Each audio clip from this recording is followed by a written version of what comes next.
எப்ப பார்த்தாலும் கட்டப்பையை தூக்கிட்டு அலைஞ்சுக்கிட்டே இருக்க வேண்டியதா இருக்கு. 90 நாள்ல நீங்க இத பண்ணலன்னா உங்க குழந்தைக்கு வந்து பேர் வைக்க முடியாது. இதோட எத்தனாவது நாள் அலையறோம் கூட இறங்கி. ஆனா எங்களுக்கு 100 நாள் மேல தாண்டி ஓடிட்டு இருக்கு.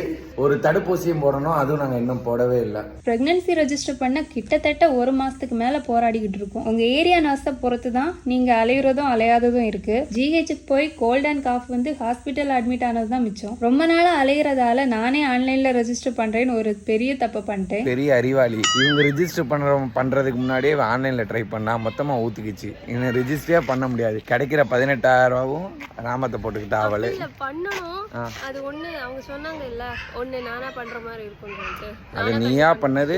சரி விடு, ஏதாவது ஒண்ணு வந்தா பாப்போம். ஸோ நீங்க பிரெக்னன்சி பாசிட்டிவ் ஆன நெக்ஸ்ட் டேவே உங்க ஏரியா நர்ஸை போய் பார்த்து ரெஜிஸ்டர் பண்ண சொல்லிருங்க. பார்த்துக்கலான்னு விட்டுறாதீங்க. ஆன்லைன்ல ரெஜிஸ்டர் பண்ணிக்கலாம். ஆனா உங்க ஏரியா நர்ஸ் தான் தடுப்பூசி போட்டு RCH ID கார்டு போட்டு கொடுக்கணும். குழந்தைக்கும் பர்த் சர்டிபிகேட் அதை வச்சு தான் எடுக்க முடியும். ஸோ உங்க ஏரியா நர்ஸை பொறுத்து ஆன்லைன்ல ரெஜிஸ்டர் பண்றதா இல்ல நேர்ல போய் ரெஜிஸ்டர் பண்றதான்னு ஃபர்ஸ்ட் 50 நாளைக்குள்ள டிசைட் பண்ணிக்கோங்க. அதுக்கு மேல டிலே பண்ணிடாதீங்க. பரவ உங்களுக்கு தான் கஷ்டமா போயிடும்.